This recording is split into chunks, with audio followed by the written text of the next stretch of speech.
Hello Taurus, my loves! Welcome po sa ating tahanan. Tiki Hope Tarot, ito ang ating bi-weekly reading.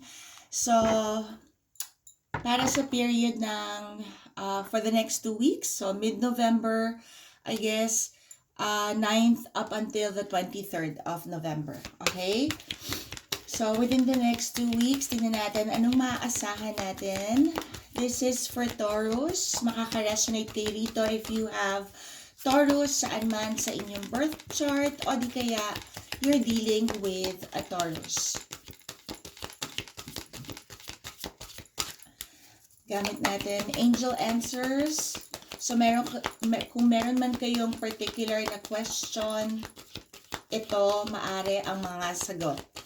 So, magdodraw tayo ng 4 na baraha, situation, challenge, anong kailangan mong malaman, at ano ang magiging outcome. Okay? First card natin, we have not the right time. So, merong rejection kayong kailangang gawin.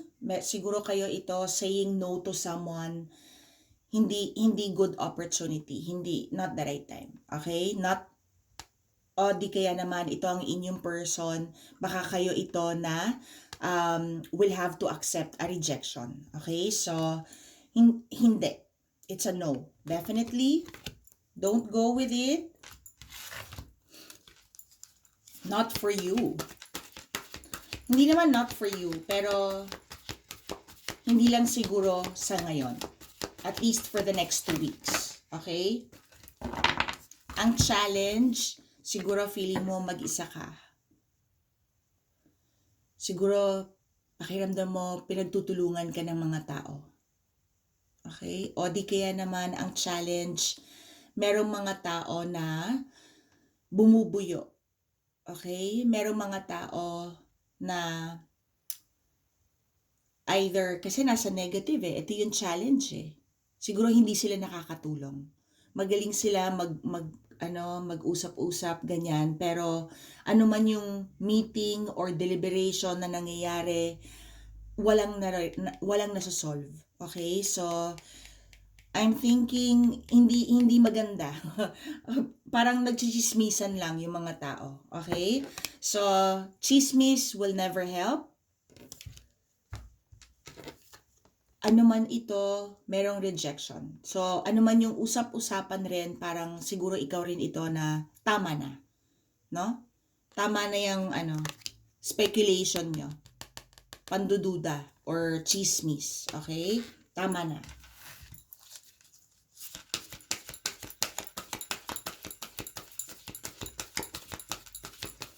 Pero meron ka rin mga tao rito na tumutulong sa'yo para hindi lahat sa'yo magalit. Parang hindi kailangan maging direct sa'yo. Okay? So, you're saying no to something.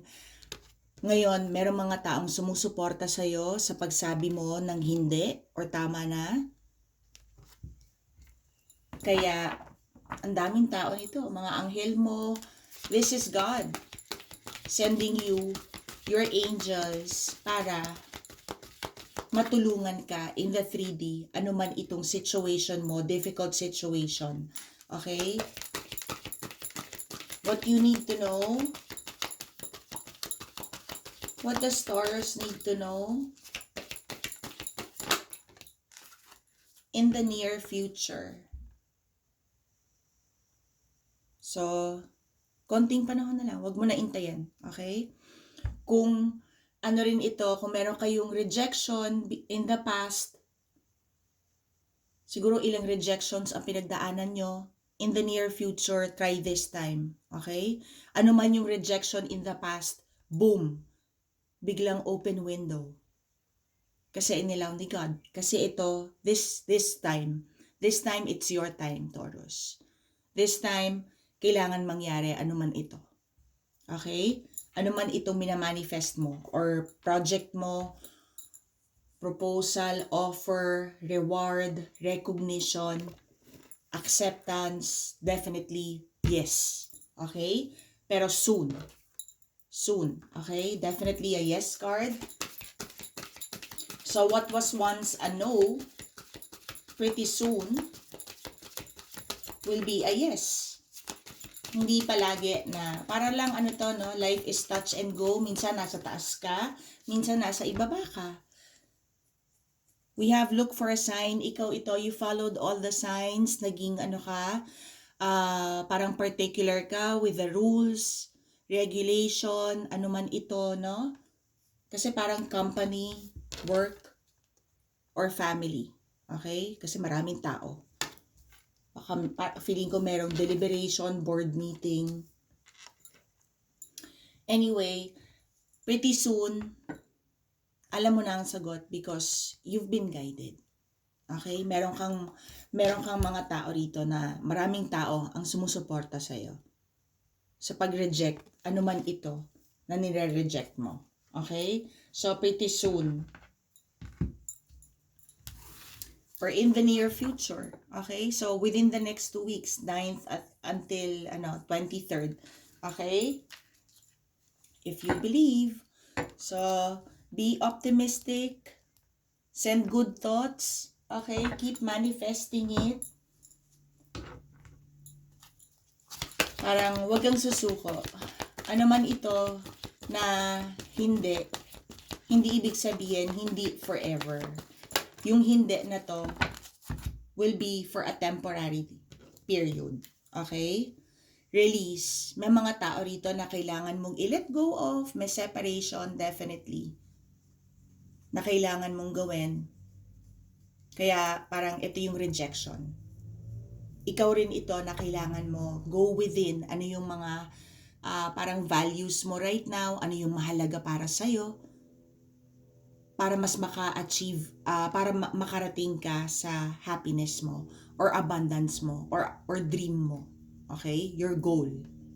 Release. So, merong, card number 13, death card, Scorpio energy. Happy birthday if you're dealing with a Scorpio or Scorpio cross-watcher. New vitality, Ace of Wands. So, parang maraming tao ang nag-o-oppose, ano man ito, for your growth.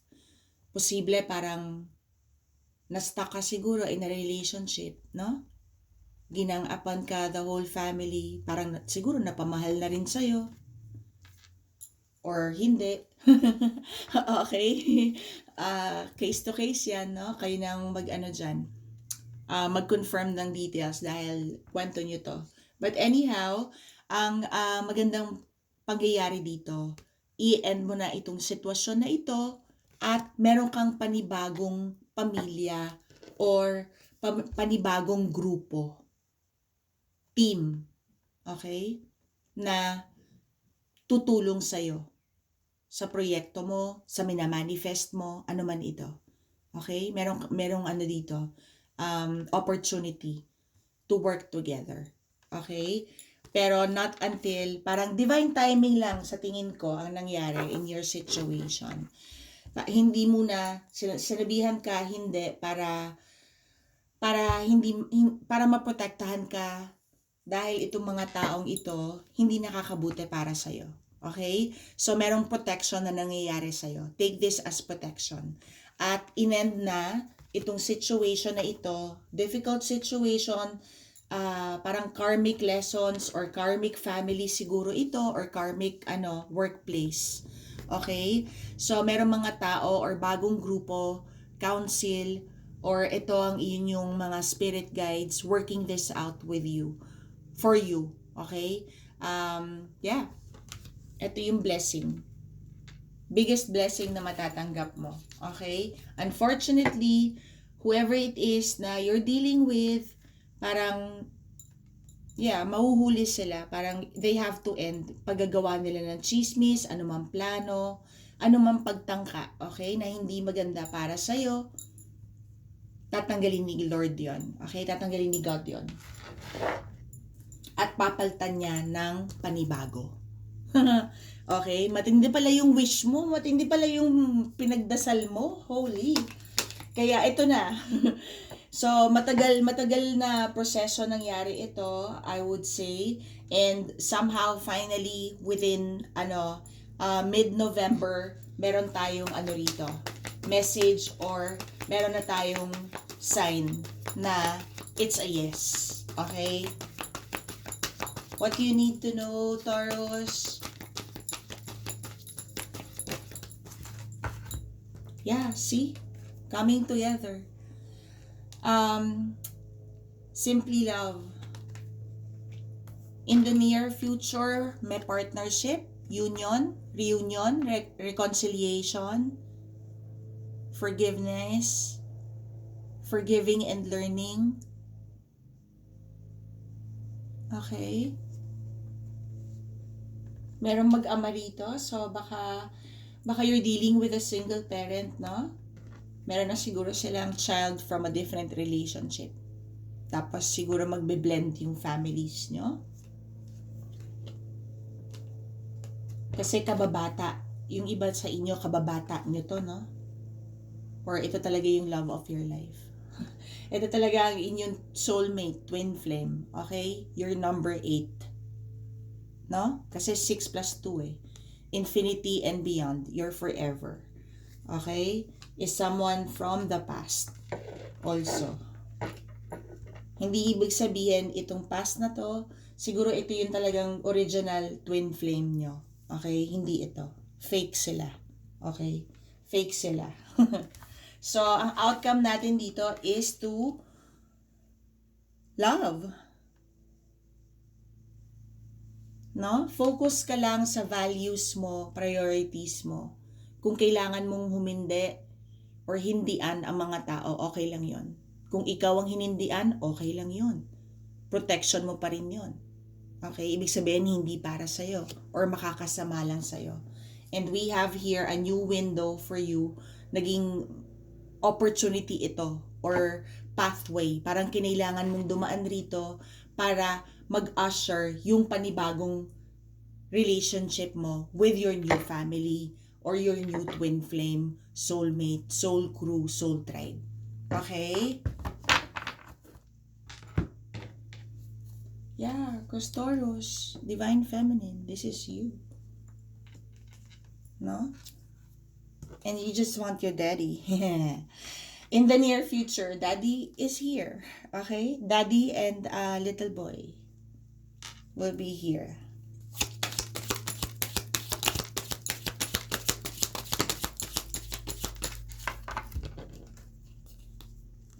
Hangman, alam natin to. Or baka you're dealing with a Pisces. It took a long time para maging klaro sa kanila or maging klaro sa inyo or malaman ninyo. Siguro itong procedure na to, they had to parang prove lahat ng ninyo, no? Parang may kailangang pruweba. And up until makita nyo siguro sa mata ninyo, no? Parang merong pukpuk. May napukpuk rito. So, now there's a new idea, new opening, yung iba sa inyo, new opportunity. Okay? Nagkaroon ng panibagong parang angulo or point of view in a situation. Okay? Kaya nagbukas ito ng opportunity para sa inyo. Yung iba sa inyo, napamukha ninyo kung sino talaga ang magnanakaw o manluloko or nagsisinungaling. Okay? With the 7 of Swords energy. Kasi pinapalabas kayo ito eh. So maraming paratang, gossip and all that. Marami silang paratang sa inyo. At lahat yon napabulaanan nyo. Parang enough is enough. Okay? And ito kayo in the near future, no? So kung separation man ito, sa inyo ang assets, kayo ang majority makakakuha ng assets, kayo yung may prize, kayo yung merong good luck, may offer, okay? Baka merong mana rito or somebody, eto nga, no? Your papa, your new daddy, okay? Proposal, union, finding your forever. Finding your tadhana. Okay? Your twin flame. Outcome. Outcome for Taurus, please. Simply love. Look for a sign. Siguro kayo ito, blended family, iniisip nyo how to raise your children. And I think you will be guided dahil mabuti kayong magulang to begin with. Parang bagong partnership ito. Any parent naman, parang it's a new adjustment. So, I think you will work together also, no? This is teamwork, balance, equal give and take. Sa anuman na nangyari in the past. Okay? Siguro yung iba, baka child abuse or siguro meron disability, ganyan, yung bata or special needs. No? With a simply love. So, siguro may special needs na bata. Concerned. Either anak nila or anak ninyo. So, parang bago ito. So, it's something na parang you both will work into it, no? Kasi divine feminine, divine masculine kayo. Okay? Divine union. Ito. Alright? If you believe. So, just trust. Trust. Trust. Ano man ito, kutob ninyo, intuition ninyo, sino man itong person na to, kilala nyo na. Alam nyo na kung sino ang inyong divine feminine or divine masculine. Alright, so yan ang inyong reading. Hopefully na-enjoy ninyo, Taurus. Kita-kits till next time. Please like, share, and subscribe. Also, hit the kalembang para updated din tayo sa ating mga uploads. Okay, kita-kits. I love you, Taurus. Mwah.